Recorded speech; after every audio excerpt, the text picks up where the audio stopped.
Welcome to Crossing Faiths. I'm John Pinna, and today we have a returning guest, the Episcopalian priest, Joseph Yoo from Texas. This is more of a wellness call and wellness check. Uh, As a as a wrestling at WWE, it was WWF in our era, but fan, and I know that you're passionate, more passionate than I am. You have a couple belts on your wall. Uh, I wanted to make sure you were okay after the death of Hulk Hogan. It's it's how do I humanity is so complex. Because I grew up idolizing this man. I remember all the things that I would make my parents buy me would be Hulk Hogan related, between the ages like 8 to 12. I even remember writing a letter to Hulk Hogan after he was brutally attacked by this other wrestler named Earthquake. And Right. but back in those days, I didn't know about the behind the scenes where Hogan needed vacation, so they needed to write him off TV. So let's like injure him, and when he comes back, he can like I didn't know any of that stuff. So I legitimately thought that this man was hurt and into a hospital, and so I wrote him a letter. Remember saying using his catchphrases. I'll pray for you. I'll eat my vitamins and all that stuff, and can't wait to see you come back. Please get better. And then you start hitting adulthood and you start seeing that these are characters that people play for the Right. most part, and then you hear who Terry Bollea, his real name. You see who he really is as a real human being, and it's like, oh Yeah. my God, this guy. I don't want to say he's bad, but he's very, very flawed. And for me, and probably for many others, I mean, the last live when Netflix when Raw Monday Night Raw debuted on Netflix the beginning of this year, Hogan made an appearance, and he was booed out of the arena because Really? most of us heard back. Like, one, he's completely racist. Let's start there. And two, he would have done everything to get his way. So he wasn't a team player. One of the If you talk to people who are into wrestling, one of the favorite things that they Yeah. like to talk about Hogan is, "Oh, that doesn't work for me, brother." Like, Hogan, you're supposed to lay down for this match. And he goes, "Oh, that doesn't work for me, brother." And he changes it. There's a famous Right. match between him and Shawn Michaels. And it was supposed to be a three match feud. Um, Hogan was supposed to win the first one. Shawn Michaels was supposed to win the second one. And depending on whatever, the third one's still up in the air. But right before the show started, Hogan told Vince McMahon that, "Oh, that doesn't work for me, brother. I just want to do one match." And so Shawn Michaels was obviously offended because Shawn was scheduled to lose the first match. So Right. he's gonna take. So then, if you watch the video, if you watch the match, Shawn oversells the Hogan's attack. So like when Hogan like hits him on the head, he'll like fall on the ground, bounce back up, and then fall back onto the ground, like really exaggerating this hurts Yeah. because he wanted to make a point. So behind the scenes, Hogan was a very selfish, entitled, and not a team player, and not a very popular person. And then, in outside of the wrestling scene, you hear that this man is a like full-on racist, and it's like, wow. So I have to admit, on Friday night when they did the tribute to Hulk Hogan, I just sat and watched it, thinking like, what kind of emotions will course through me. And I have to admit, I got a little misty-eyed. It brought back the nostalgia. He was a big part of my childhood. Yeah. I So think all of us. Yeah. yeah, so I mourn the loss of the character of Hulk Hogan, Yeah. but like he was 71, estranged from his daughter. His daughter told him that he's on a path that's gonna kill him earlier than whatever, and completely ignored him. And he's there. He is And dead. she wasn't invited. He made sure it was in his will that she wasn't allowed to come to his funeral. I didn't know that part, but I mean, like, it's That just was in the news. I just, like that. The news was reporting that. I was like, really? Like, how does that? It's like, what do you, why would you? I guess you just gotta have one last dig. You gotta have one last, so he to was a me, he was a petty human being, so it doesn't yeah, it bring it. So it's just this really, like, I didn't grow up as a huge Michael Jackson fan. I admired him and I adored him, but when all the things broke out about Michael, a lot of people were devastated, and I was like, I didn't really listen to that much of his music anyway, like I'm not gonna like but this one has been interesting because of how much my childhood, at least for 4 years of my life, rotated around him. Right. It was weird. It's like Thanksgiving, we all used to go up to Utica, where my mother's family was from, and we always used to watch wrestling as all the kids, and then futz around because you push the table out of the way, the coffee table, and then you push the cushions down, and then you're kind of like acting out what's going on, and then there was a very it was a very strange time because you had all of the personifications of American enemies. You had the Iron Oh, Sheik, that's and right. Iron you had Sheik. Nikolai Volkov, and so the Russian guy, and then you had the Iranian guy, and then you had so you had all these strange. I don't know how much people know there was this strange sort of pantheon of these are America's enemies.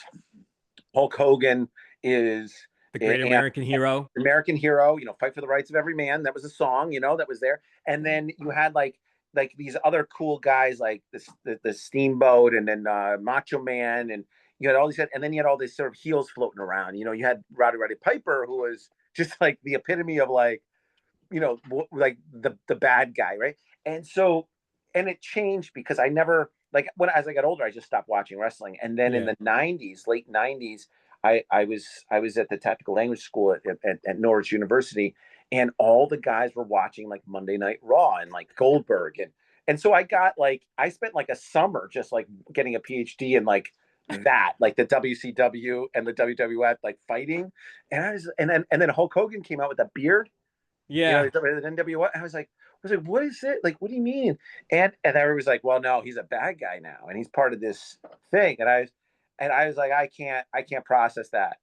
Like, I was just like, I Look, don't even know what that means. listen, I I I remember the heel turn. Like that's what I was what seven I was in high school, and that's what brought me back into the wrestling because once I think from like 13 to like 17 it was I was too old for it. But I distinctly remember Hogan turning heel and how I felt, and I was like, "Oh my God, this is going to be great." So I started watching WCW. Right on. Yeah, I mean, like it was compelling, and that like there was that when there's WCW, when they had the two entities sort of fighting the companies, there was a strange dynamic to it. But you kind of it's weird because you talk about you mourn the character, but all those characters are real life to us, and Yeah, yeah. you're so impressionable as a young kid. You see these sort of it's simplified, sort of really cartoonish entities, but it's impressionable and it makes you think. You side with people like here I am, I'm a Muslim, and the Iron Sheik was kind of cool. I was like, why does he keep losing? And then he won.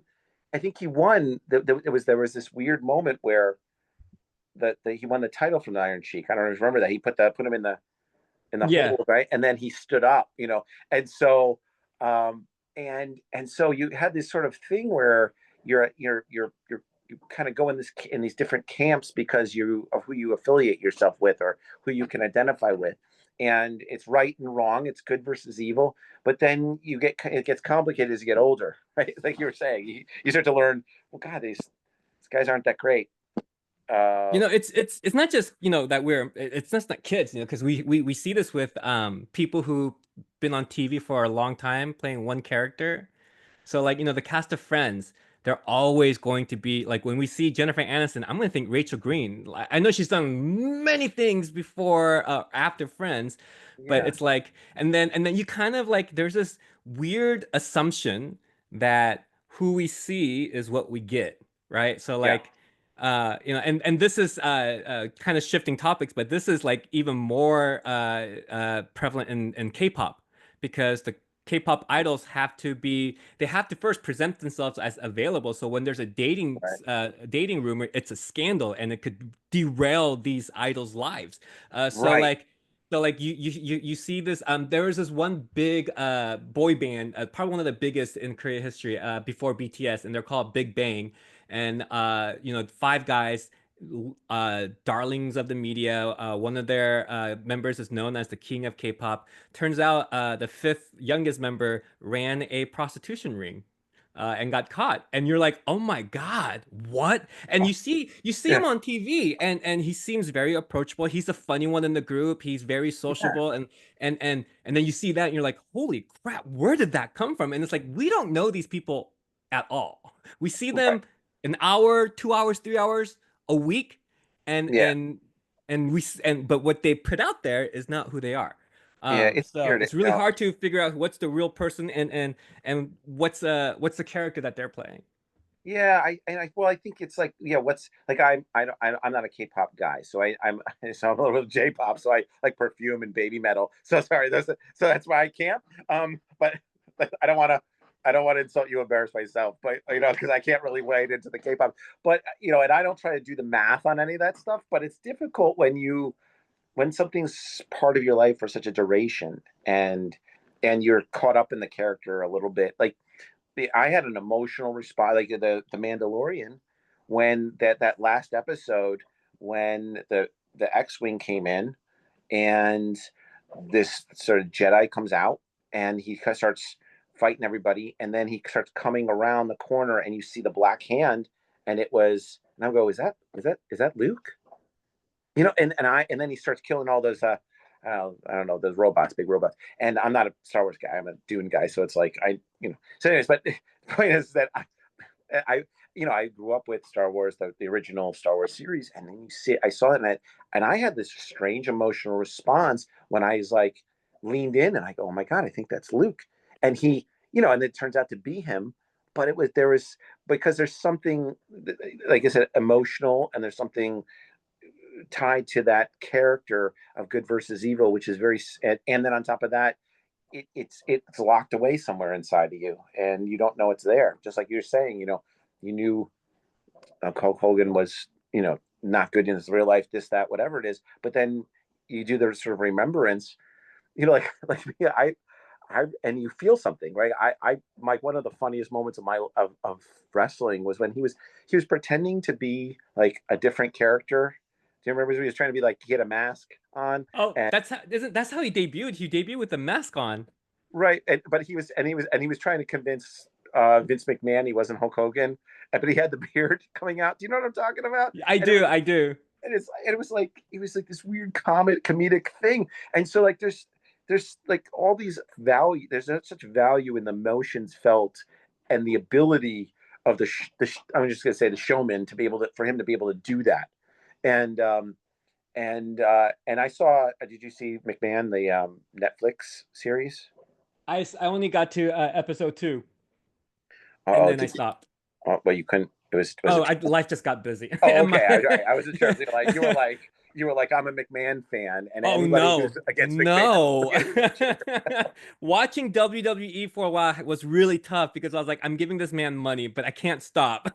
Yeah. Well, it is a little bit. I mean, there are like the tricks, but the thing is that you see the backside of the industry and how terrible it is. And I don't have any interaction. I have like two interactions with actual wrestlers, WWE wrestlers. I don't have a lot. So, and both of them were positive. One was in Poughkeepsie when I was a kid. They came up to the Civic Center, and they all came into a restaurant and were really nice to everybody. The Hitman Hart was really, really nice to everybody. Nice. And and then the other one was like, I was going through this really rough time, and I was living in Vegas, and I ran into Randy Savage, and he was not Randy Savage. He wasn't the Macho Man. It was like Right. later in life, and he somebody said something to him, and he came over and like said something really endearing to me, and it was just like, oh, okay, okay, that type of thing. And so, but it was there was a disappointment on the other side. He was really nice, and he said something really endearing, but he kind of wasn't the Macho Man, like like he kind of wasn't. Like I was waiting for like the breakaway pants, or something, because and it's like, I like the movie Ready to Rumble. Like I can watch Yeah. that again and again, but when they're talking about being crowned and being hit, you kind of want to be slammed, you kind of want to get into it a little bit. But I think that there's direct connections. Part of the reason why I reached out to you is I know you're a wrestling fan, and I know that we're all kind of going through this, really, like the old guard is gone now with Hulk Hogan dying, and there's they've all reached a sort of level of Hold on. what? You just revealed your age because you're like Hulk Hogan is not the old guard. It's John Cena. Well, for For you this guys, yeah, generation, it's John Cena who's yeah, for me it's Hulk Hogan, right? But John Cena is on this retirement tour. Hogan's been old. You're old. I am old. I'm 50 years old. I'm 50 years old, and but this is like these are like the saints, of what's it called? Can I say that, or am I gonna? Is Yeah, that like why not? dangerous? They will. WWE has a Hall of Fame, and Hogan is definitely, and rightfully, Hulk Hogan should be in any wrestling Hall of Fame. If it wasn't for Hulk Hogan, it would not wrestling would not have reached the culture, zeitgeist or whatever that word is. Like it wouldn't Yeah, have become what it is today. right. He's the one that carried this, not just the promotion, but the entire industry on his back and lifted up to a level. Yeah, But like once the tradition of wrestling is when you face your last match, you put the young guy over, right? Because right. you're the return, right? Yeah, you And pass the baton. Yeah, and like he did. Like Hogan has famously never was willing to do that. So like he made the wrestling big, but he also thought he was the industry itself. So he constantly played background politics to make sure he always comes out on top yeah, and always so at the expense of up and coming wrestlers. So yeah, like on one hand, that's work politics, right? Like who it happens in church spaces, right? Like yeah, you play the office, you play the denominational institutional politics to get to where you want to be. right. So I don't fault him for that, but like there's no excuse for being racist and all that stuff. So it's just like, man, this guy was really, really troubled and really flawed. And he is not the person that I thought that he was. But also thinking like that makes me feel like self-centered because I don't know that man from my left, from Bob Yeah, down the street. But right. but like so the fact that I feel disappointed, he doesn't know that. So it's just a weird like the celebral parasocial relationship is just so weird, especially with social media because like you think you know these people because you see them every day, but they have no idea who you are, and Right. they couldn't care less about what you think because they don't know you. So like for me to say I'm disappointed in who Hulk Hogan comes out to be, it's such a wild statement, but it's also how I feel. Well, but we're also like, so we're people of faith. Like, here's the Hulkamania is real. That's a real. That's and it's a religious thing. There's a religious component to it. There's a euphoric element. You're part of groupthink. You want good to win over bad. You have a prophet, right? You got a Hulk Hogan. You got his sort of like that there's guys waiting in the wings that are going to save him. But there's also another element to it. There's a storyline, right? There's an industry behind it. There's Vince McMahon, who was always like doing things, and so it's meant to make you feel a certain way. Just like in my faith, you have people that use that same model to get people to do very bad things, right? Yeah. And we have the people that use that same model to make people feel things and then donate money. Prosperity gospel guys, all that other stuff. So there's all this weird sort of things that come that are it's a confluence of all these core elements that make you feel. And like I said, even though we don't know the person, we feel like we know them, and we interpret what's going on, and we do that, I think, in our faiths all the time. It's like, well, you want to know what? I gravitate towards Ibn Sina because he's an educated guy and he's got all this stuff and everything else. He's not around anymore. I don't really know who he is, but you want to know what? He's one of these guys within Islam who's really down and dirty with trying to make society better and make things good. And then I just talked to somebody who's a Wahhabi, and he said, "Oh, he wasn't a real Muslim. He doesn't know what's going on." And I'm like, but here we are, like the same thing with the wrestling. It's like, here we are. I don't. I will always hate the Dallas Cowboys because I'm a New Yorker. Hey, hey, all right. I don't know what's going on with them, but I know what? I know they're not good, and I know they're up to something. And you want to know what? They might be behind terrorism. So I'm not sure, but I don't have any America's proof. team my ass. Oh, can I say that? So I'm just not sure, but and the Niners are the same way because we're New Yorkers, and so there's certain teams that we don't like, and it's like campy and crazy, but it's just the way it is. But it makes Yeah. us feel something and gives us a little bit of pride and gives us a flag to hide behind. You know what I mean? So and a group to be a part of. So But so you're in the John Cena. So like, you know, you're because I know you're a little bit younger than me. So I'm you're not that much younger than you. so you got so here we are. I'm looking at like this is like the old guard gone, right? Like there's a few guys left. I don't know who's really around, but I mean when you got Rowdy Piper and you got all these other guys that are He's gone. gone. Ted DiBiase is still with us. Yeah, Ted DiBiase and then Diamond Dallas, yeah, He's Diamond with us. Bret Page. Hart's still with us. Goldberg just finished his last match as a WWE Right. wrestler. But Goldberg is also not the old No, guard. he's not old guard. Yeah, Yeah, he's most of them are. Most of them are. Jake the Snake I is think still Lex alive. Luger still might be alive. Yeah, and Jake the Snake is still around. So there's a Yeah, and few. Stone Cold. Well, Stone Cold's still a little bit after Hogan, but yeah, I Yeah. mean, but also those guys put their bodies on the line. Like, I'm pretty sure, painkillers and recreational drugs to deal with the pain was probably rampant. Well, Kurt Angle once said that he used to take like 15 painkillers a day after he hurt his neck and was addicted on this stuff. And it's like, oh my God. and they were doing matches like nonstop and traveling, and Yeah. they like there's always this sort of pitching online. They're like, yeah, we used to do back-to-back matches. We used to do 3 matches a day and do this and do that, and they're like, I get it. They were building the industry, and yeah, it was crazy. And they're like, the guys now they do like 2 matches in like 3 weeks, and it's a big deal. I'm like, I was like, look, you guys, they built an industry from when it was all territories, and they consolidated it, and but they also reaped quite a few, reaped the rewards of building an industry. They became the icons of wrestling, and Yeah. and and will it ever be that? Will it ever be this? Will it ever get to? Will it ever rival that? I'm not sure, because once something begins, and you have those unique players at the beginning, it's a unique moment in time, and I think Yeah. that's the challenge. That's why I was like, I was like after I heard about his death, I go, it was funny. I was chatting with somebody, and I go, yeah, it's like, they're like, it's too bad you can't do a Cross the Face episode. I go, well, we actually can, because it's very religious. I just don't know any nerd. And I was like, wait a minute, I think I might know a nerd that's interested. So I was like, I think I might know. I mean, if you have a couple belts on the wall, you're definitely down that road a little bit. So, Yeah, so and we've seen I've knocked off 2 bucket lists. I got to see Survivor Series. I got to see Royal Rumble in person.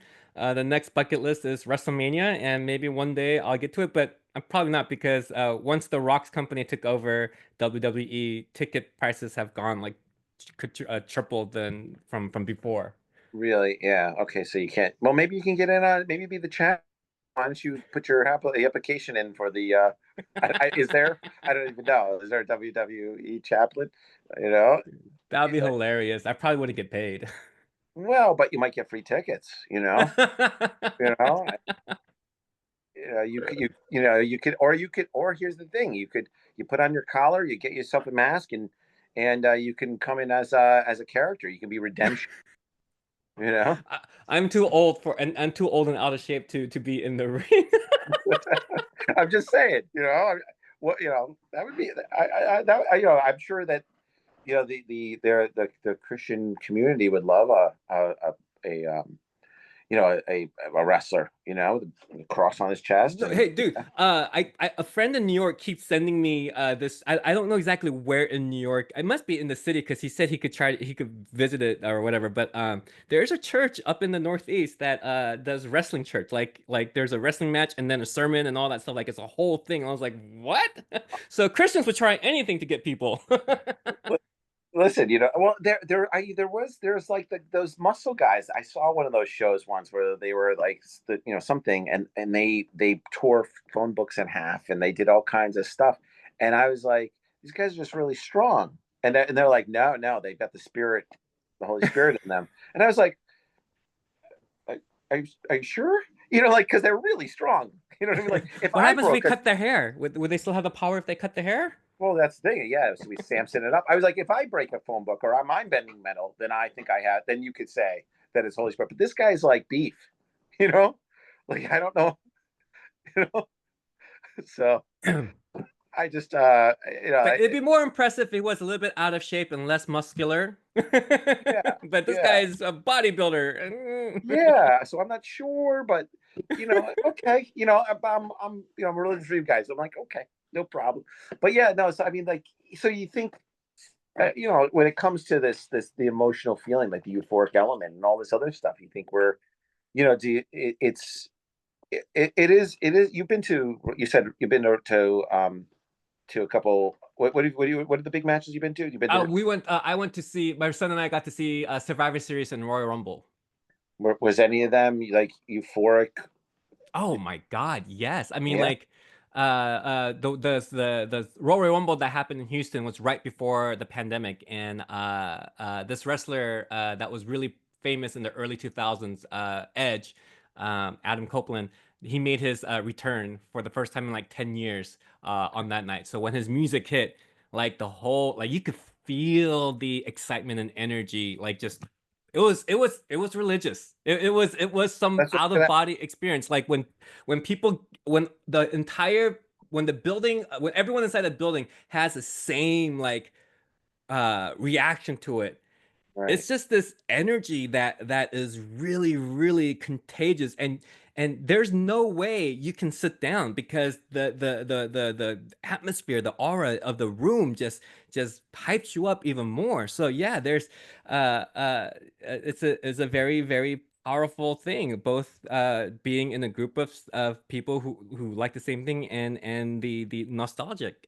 element, like Yeah. all of us in our 40s and up watching wrestling is because we didn't get into it in our 40s. We watched it from early on, and maybe we stopped watching and we got back to it, but we have like there's still a lot of nostalgic elements to why we do this, or why we still are involved in this. Yeah. Well, and we're attached to, like I said, Hulk Hogan passed away, so here we are talking about him a little, and it's like, do I? It's weird because you follow people and hold them dear, Like I wasn't a Macho Man fan until and he had been done wrestling, right? And then when I met him in Vegas, he chatted, and he said something like he said he was very sort of cool and comforting, and during that weird time in my life, and then I started looking at him backwards differently. Like it was weird because he was such a good guy. He was so nice, and so and then of course he passed away. But I don't have attachments to any of the new guys. I don't know enough, Mm. of what's going on. I did feel passionate once when I went to a match to write a sign that said Bundy's Undies and hold it up when he was wrestling. King Kong Bundy. You know, and so I really remember that. It may have been the only time I actually did, but that was funny. But and I have no idea what you're thinking. When you're doing that, you're like, I'm gonna root for my guy, and he's gonna see the sign, and he's gonna lose the match. You know what I mean? It's like I'm gonna tip it over the edge. So You brought up nostalgia, and that reminded me of the conversation you talked about Star Wars. I think the first three episodes were widely hated by many. The episode one, two, and three with Jar Jar Binks, yeah, and it didn't dawn on me until maybe like 10 years ago. So like way after the prequels came out. Um, I think people my age and older didn't appreciate episode one, two, and three because it didn't bring back the nostalgic element to it, right? Because we're yeah, older. However, all the kids that were like, 10 and under when the prequels came out, they talk about it, they watched it, they loved it. And then you realize, oh, when I watched Star Wars, I was a kid. yeah, I think the problem, and I could bring this into church too. One of the problems with churches, the mainline denomination churches in our setting, both Episcopal, Methodist, even Lutherans and Presbyterians, um, we get caught up in the nostalgia of things, right? So I'll use Methodist since I'm more of experience in the Methodist church. You get sent to a church that used to be 600 people in the 90s. Now they're worshiping 50, yeah, and they want to change, they want to grow because they feel desperate, and they're gonna die. But what the most difficult part is these people want everything to change without nothing changing at all, yeah, because they are holding on to the nostalgia of when they were big. Like they're not holding on to Christ or faith or the future. They're lingering in the days where their kids were baptized, where they got married, where their kids got married. So then you, as a young pastor that they requested, comes in and say, "Hey, we need to. This hasn't worked out for 20 years. Let's change it." And then you get the, "Oh no, no, no, no. We never Yeah. done that way before." And then you get this idea. Oh, it's just if we keep doing what we did in the 90s, it will catch up again. And so they do the Yeah. same thing over and over and over, expecting different results, which Einstein said that is the definition of insanity. And a lot of it is tied to well, most of it's tied to fear, but there's elements of nostalgia, like, oh, I remember when we were big. I remember when the buildings were bustling and we could hear kids crying every second. And Yeah. it's good. Nostalgia is great, but if you can't be moved from that, if you're stuck there, that's the problem. So there's a Yeah. lot of people on online and whatnot who go bat for Hogan, said, oh, he was secretly videotaped, and I'm like, well, that makes it worse. He Right. said it when he thought no one was watching. But Yeah. like there's elements of make America great again. It's elements of nostalgia of white folks when everything was easier in the, ask a person of color when America was great for us. And it's like, Right. well, we had splits, but so a lot of it is like the whole MAGA thing, I think, is rooted in like the 50s, 60s, 70s, not 70s, maybe 40, 50s, 60s America, where the norm was white families, and Well, America was great because it well, was white. yeah, they actually defined it. I mean, the MAGA movement defined it. They said they think that the when they say "Make America Great," it's from really from really the late 1880s, 90s to the 1930s, and I'm like, that's the robber baron era. But Like, when I think 2016, when he started running on that platform, the Daily Show, was it it must have been the Daily Show, went out and asked people, when was America great? And right, they kept saying, 60s, yeah, 60s, 50s, 40s, and the street on the interview on the street guy would be like, well, this was when that happened. This was when that happened. Was that great? And then the narrator said, oh, it was great because we were kids. They're talking about the time when they were kids. So we were yeah. stuck in this nostalgic era.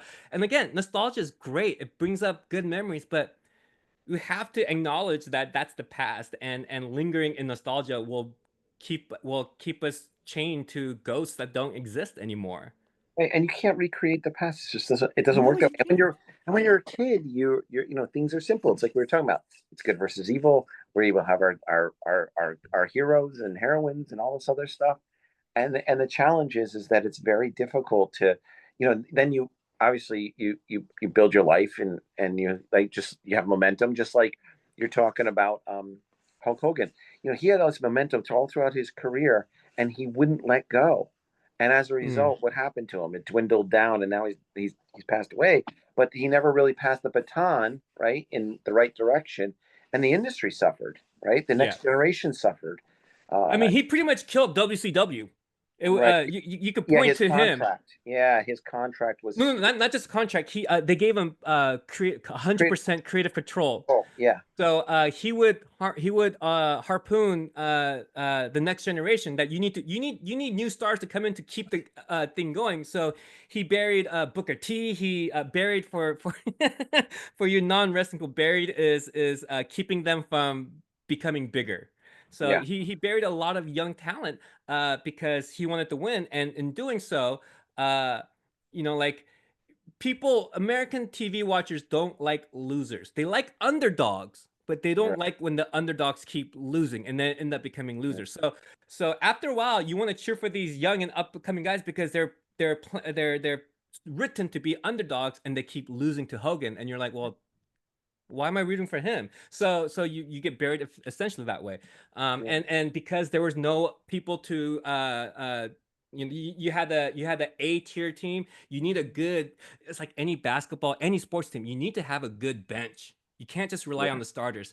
you know, this the WCW is unfortunately my Clippers of this coming season, where everyone on the team, you know, we have Bradley Beal, Chris Paul, James Harden, Kawhi Leonard, all I think over the age of 33. Um, and so you can't win like that. Even Yeah. in basketball, you can't win like that. You have all these old hats that are very talented, but you need a Shea, Shea from Oklahoma City, who the Clippers gave up for Paul George. Yeah, no, you're right. There needs to be some, there needs to be some succession, and that's part of the, the way in which you keep momentum, but you also transition to a new generation, and it's very, very difficult. And I think, when you're talking about Star Wars, it's like for us, the prequels don't make sense a lot. At least for me, I was like, I don't know what's going on here. I was like, it really just seems like Qui-Gon should have. But you also say you weren't really into Star Wars growing up anyway, so Well, it's not my circus, not my monkeys, but of course it was part of my sort of childhood, and of course I think everybody my age is sort of in the orbit of Star Wars because it's such an iconic element in our upbringing. But when I was looking at the prequels, I go, well, Qui-Gon should have rescued the mother from slavery. Like I was like, I because I'm an adult and I'm being I'm like doing the math on things, too much. I'm like, I think Jar Jar might be a Sith with those eyes. I don't know. that was the fan theory that he was supposed to be set up as a Sith, but George Lucas got scared because of the he was gonna afraid of losing the toy money. Yeah, see, and I'm just like, but that's because you're an adult looking with an adult hat, looking at things, and you're not really being we don't have access to. I mean, we don't have access to, like, I don't know. Maybe there's a study on it. Maybe people know when something becomes nostalgic, but we don't have. You don't have access to the kid in you in totality for it to become nostalgic, and for you to have suspension of disbelief. You just don't have it, and so with the death of De Niro, it's like, I don't know if you watch It's Always Sunny in Philadelphia, but there's a scene where they're trying to describe Hulk Hogan to somebody, and they said, yeah, it's like, Chinese silken hair, his skin is like a hot dog, and then he goes into like this, he goes into this seizure of strength where nothing can destroy him, and he's able to overcome anything that's out there, and like, so he's trying to describe Hulk Hogan to somebody. I go, that's the best description of Hulk Hogan that there I is. like hot dog. That is amazing. I you love know that. so here we are, and he's, then you have, like I said, that's the character, that's what it is, the seizure of strength. And he slammed the giant, you know Yeah. and the giant was slammed before many times. He's lost matches and done stuff, but the only one we remember is when the giant passed the baton to him, but then he never let it go, and that's the tragedy. Right. You know, Right. so a Right. lesson in pride, a lesson in this, a lesson in that. But then here's the thing: it's a lesson in it's just wrestling, so it doesn't really matter. Like, so. But anyways, I appreciate you taking the time. I think it's very, there's a moment where who do you talk to about wrestling Oh, and listen, my how. wife hates me talking about wrestling, so any chance to talk about it, it's like, I need to talk to someone about this. Um, but it's still like, I was really surprised that I was getting teary-eyed seeing this tribute after, like how I felt about him as a human, as Terry, not Hulk Hogan. Right. And I just realized just how complex humanity is, right? I mean, we talked about when we were young, the good and the bad. It's clearly drawn, but even now in wrestling, it's not as clearly drawn. There's and I think Tony Soprano might have been the first person that started to kick this anti-hero thing off, because after Tony Soprano, we had Walter White. Um, Right. and Yeah. and the thing about Tony Soprano and The Sopranos is a fantastic show. I hope everyone gets a chance to see it. Is you see this man, Tony Soprano, James Gandolfini, and he's a horrible person because he's a mob boss. Yeah.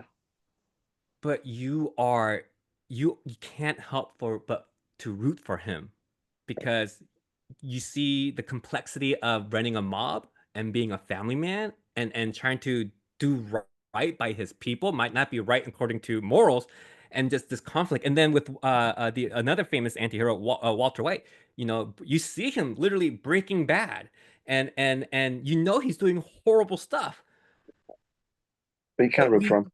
we still want him to like maybe face his consequences, but like get off easy. Like we still root for them. And so it's just these rarely in any in the world is anything like so binary. It's never neither this or that. Even like the morality, like thou shalt not our 10 commandments, thou shalt not steal. And it's like, yes, but what if you're part of this oppressive government that doesn't give out food, and you have to feed your kids, and there's a loaf of bread that's on the ground, like, and you take it? Are you going to hell for that? Like there's Right. like rarely is anything black or Black white or or white. binary. So and we try to make it though, because that's the way that we try to make the sense of the world. And so it just opened my eyes once more to the fact that not everything is as it seems. I'm pretty sure I recently got a comment on one of my videos on Facebook, and this person doesn't know me from left to right, like maybe been following me for half a year and watching 1 minute videos a day. And I had posted something about Queen Vashti, Mm. and how I think she was done. There's a lot of injustice around Queen Vashti, and she commented, "This is so unlike you. I can't believe you do like this. You're better than this." And I saw that comment. I was like, "How do I respond to this?" I didn't, but it's like, how do you know me Right. to a point to say that I'm better than this? And it's like, no, this is who I am. This is who I've been. But it's just so funny how we the perceptions we get towards people who we see on our phones on a daily basis. And at some point you think you know this person, and then turns out nothing. And it goes with pastors, right? I've some pastors I've met are one of the worst people on this earth, the most selfish, the most, like, and they're dangerous because they use their platform as a man of God, but on the outside, like he's a great. I've worked with a pastor who was a horrible, horrible boss, horrible boss. And part of it was because he's Korean, so he sees anyone underneath him as an indentured servant, right? But in front of everyone else, he's a loving pastor. He cares, and it's just like Yeah. there's Well, it's very, always there's always something. The people that we see on, unless you live with them, when we see them on a Sunday, when we see them at school or whatever, we're just getting the tip of the iceberg for most of the part, right? Because we get to see the person that they want us to see, because yeah.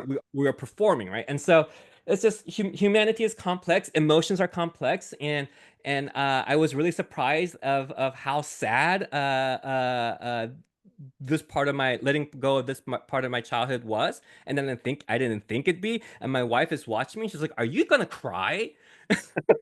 He's like, "Are you?" And the funny thing is, before Easter, the 1 week before Holy Week, I got diagnosed with moderate depression, and I was doing a lot of crying to let it go out, right? So she's like, "Are you in trouble? Like, do we need to?" I'm like, "No, no, no, no, no, no, no, no, no. I'm just grieving my childhood, and I don't understand why, because I thought that this man had nothing on me anymore, because I wrote him off in my book. Not that he cares, but it just came back, and they showed the Hulk Hogan I remembered. That Right. was the thing, right? They That was showed the matches and the highlights from the person I remembered I was at, and I was a child, and that hit me in a way I never thought it would hit me. right. Well, and we also, I mean, don't, right, I don't know. We also kind of thought he'd kind of be there forever. Like I don't know how like I don't Yeah, know how to say that. yeah. Like you kind of like you want to know why? Yeah, Randy Savage is dead, and yeah, so and so these guys all passed away. But you want to know why? Like Hulk Hogan's got another 78 years. Like you're kind of like like because he's always been there, and there's a comfort regardless of who Terry is. There is a comfort in the sort of essence of this Hulkamania still being existing, Mm. and living, breathing, pumping, that sort of thing. And silken hair, silken Chinese hair, and hot dog skin, floating around, and and so and always ready at a moment's notice. The thing is that even though he was a heel and everything else, there's the kid inside of you thinks that if something does happen, he will have his seizure of strength and fight for what's right. Like the will, like it's still out there, in the Yeah. ether. And so it's a weird thing to confront the mortality of your childhood. And Yeah. and and it's a weird thing to kind of just sort of be like, okay, you know, you cannot care it's a character, you cannot care any and stuff, but then you get to this point where obviously as an individual Terry's been questionable in his actions in many different ways, but then you still have that kid in you that feels it's there's still a saving element, there's still not and it's not in a Christian sense like a redemptive thing. It's like the essence of the character is still there to fight for what's right, and gonna do the right thing, and that comforts you in a way, and so for his death to be, for him to die, it's very final, and there is no redemptive element because he's not going to come Hmm. back. It's just a tribute. you know it's such a stupid way of kind of like it's cathartic what we're doing or what I'm doing, but it's just, he's not going to save anything. He's not going to show up at Yeah. the White House and push the White House. He's not going to do anything. So, and that death of that character, that dream, that idea, that faith, that element. And just wrote an article about it. I'll send it over your way.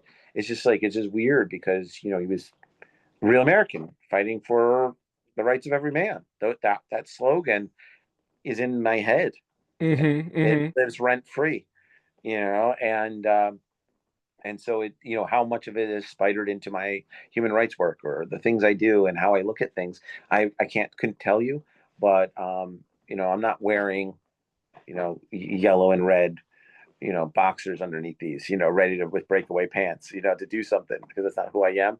But the idea is there, and that means something, And so I think you being emotional and all this other stuff is pretty crazy, But it's also very real. We lose those pillars of who we are, and we Yeah. kind of figure out who we are now, And what are you going to say? You're going to walk around and say I'm a Hulkamaniac, and somebody's going to say, "Well, Terry was a terrible person," and you'll be like, "Well,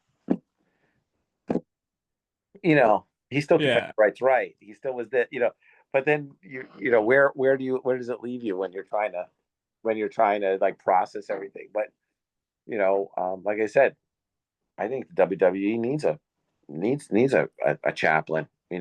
I think I think Listen, that I am trying to get my foot in the door to be the chaplain of the local MLS team in Houston. So that's once I get that, I think I'll have on my resume to apply for something bigger. I mean the Redemptor, or we got to come up with something good, like a good name. I think it might be well. But Jake the Snake and Ted DiBiase are now like traveling preachers, so I think they got it settled. I think they have people that they can run into, like, rely on. I think Ted DiBiase was here about 2 years ago doing a revival sermon about an hour and a half away, and I almost went, but I was like, I'm pretty sure Ted's theology is not going to be vibing with mine, so I'm not going to drive an hour and a half just to, hear a white-centered Jesus and be disappointed. So I'm gonna stay home. Oh, I mean, yeah. Well, I mean, can't you? I mean, I don't know. I don't know how it works, but yeah, you just can't you pull Jake the Snake in as a guest pastor to do a sermon? Like what? And if he says no, isn't it like a hate crime in your world? Like, isn't it? Like he doesn't he have to because he's like yeah. No, no, JT, we have free will. God gave us free will, so he doesn't have to do anything he doesn't want to. Yeah, but I think if you want me to put the request in because I'm Muslim, if he says no, it's a hate crime. I don't mind that. Like, That's you know, hilarious. I think the spirituality of wrestling. I mean, they're like here's the thing. I mean, they can go toe to toe with any evangelist. I mean, like that's what they are. I Hmm. mean, like you were saying, you play the music and you start leaning in. You go, oh my God, is that? Mm-hmm. Mm-hmm. You Mm-hmm. know, just think about Macho Man with the music he played was very specific. You always knew who it was, the outfits. Mm-hmm. He always did the same thing, and you know, we loved him and his wife. Everybody, like Yeah. their whole relationship was on screen, and they got we love when they got married in wrestling, they were already on the outs. Yeah. Got Yeah. married for everybody. It's like it's there's a whole strange weird So thing. that's Yeah, like, yeah. So people ask me, why do you still watch wrestling? You're 40 something year old. I was like, well, that's the stuff now that I'm interested. Like I'm less interested in the product that you see on TV. I'm more interested in the things that go behind me. So kind of like what you're talking about in the early 2000s, there was this two wrestling teams, the Hardy Boys and Edge and Christian. And in real life, Matt Hardy was dating another wrestler named, her name was Lita, and then Lita ended up cheating on Matt with Adam Copeland Edge and left Matt for Edge, right? So there's this and these two, the Matt and Edge legitimately had real beef. And they were not good on bad terms. And the company took that and made it into a storyline. So when right. you watch these Wow. matches, and they were the pioneers of like the tables, ladders, and chair matches that are really extreme, and you watch this and you know that these two guys right now really hate their guts. And sometimes with the regular punches, they're not holding back. But they put their professionalism first when they have to do high risk moves. They're making sure that they don't end this guy's career. And that kind of like control or profession is so fascinating to me. Like here's these two guys Yeah, who hate each other in real life and have to do physical things with it. And it's easy to get them out of the business. But you're going to be professional. You might right. have some stiff hits, which that's allowed. But when they do the spear off the top of the ladder, and you see them protecting each other, and that's Yeah. fascinating to me. Yeah, no, it is. There's an amazing sort of like idea behind this, what's real, what's not. But then when it's real, the people taking that extra effort to take care of, their enemy. And Yeah. it's a really big Afghan thing. And so in Afghan culture, the idea of sacrificing yourself for your enemy is like a big thing. So Mm. and it's there's a uh, there's Zarek Khan is a story within Afghan culture where he's a bandit, and he ends up um, he ends up being captured by the British, or he ends up being captured by he ends up betraying his own people because he knows that the people that are in charge of this region in Afghanistan are worse than the British. So he Mm. ends up the British are on the way to they're marching on this guy, and what they're doing is they need to pick up camp and go, but what he ends up doing is betraying his own people so that they punish him, and he ends up being whipped to death. And what he ends up doing is he survives as long as he can so that the British can march on these guys who he knows will be bad for the Afghan people. And so like he's a big saint, Mm. in culture. He's a hero, And so Zarek Khan is his name. And so it's so there's something in that, and that's, I don't know, the hero's journey, the idea of all this stuff speaks to us, and so I think that's what wrestling is, and I think that's kind of how we process stuff. But like I said, this is more of a wellness and proof of life. I just want to make sure you're all right. Like, you know, yeah. Or I wasn't sure that you were I wasn't gonna like we were gonna log in and you would be like, full on, and in the red and the yellow, and be like, listen, brother, I don't have any more Hulk Hogan paraphernalia. no, you don't. You don't, no fake mustache. No, I mean, I don't think I bought any Hulk, but if I did, when I think it was 2015 or so, when all that came out, his secret recordings and all that stuff, and I was like, yeah, I can't support this guy anymore. So, Yeah. so I don't have any. I do have a luchador mask. I Yeah. forgot I had this. I love how you're like, yeah, forgot I had this. Meanwhile, as the camera pans to you driving around town, no one's gonna know it's you because you're in the mask. So there's no way, you know. So, but I appreciate taking the time. It means a lot, and I think it's one of those fun conversations. I mean, like we're two different faiths. We're definitely Yeah. from two different worlds. I mean, you're a Texan, and and I'm a New Yorker. You know, we've got a lot of sort of rival. I'm more of a West Coaster. I don't think That's even worse. Are you from California? Southern California Yeah, and that's even Hawaii. worse. How is that worse than Texas? Hold New up. Yorkers are bred. We're bred to hate Californians. You know, we're bred. I mean, like, you know, it makes no sense. The state is, you know, even though they're both, you know, democratic states, whatever. You guys, you know, you don't know what you're doing out there. You know, so you know, It's everything's the 45. harsh winter that makes y'all salty, I guess. Well, you guys are like you say you're 45 minutes from the mountains and the ocean. So are we. So are we. But we don't. But we don't brag about it. You know, we're not. You know, we're not all. We go to Jersey Shore. You got Long Island. We go. You know, you can go to Connecticut. We're right by the ocean. It's right here. Like Jersey we're Shore on and the Long water. Island, Long Beach. That's hilarious. You know, we're on the. And then you got the Catskills. We got all the mountains here. The Schwango Mountain. We're 45 minutes from all that stuff. But you guys, you guys always have to have it on your shoulder. You know, you guys. It's a lot of talking about that. You know, it's so we're like, hey man. You know, so but so I'm just but anyway, it's Texans, it's a fun place, I guess, but Texas, but I just never knew how much I didn't know until I went to Texas. It doesn't matter what you want, it's like, oh well, you have a burger. Oh, you don't know what burgers are until it's like, you don't know what, it You doesn't don't know matter what what it is. barbecue is until you had Texan barbecue. Right. Texas bar, it could be anything. You could say anything. And Texans always say, well, you don't know. Because if you haven't had it in Texas, because Texas does it different. I'm like, the showers? You guys have different showers down here? Like, it doesn't matter what it is.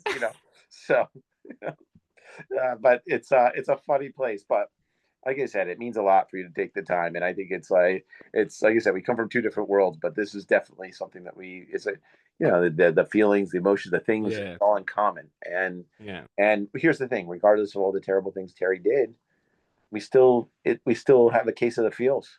Yeah, You know, absolutely. and that is what it is, and that's genuine. So I appreciate you taking the time. Thanks for having me, man. Yeah, thank you.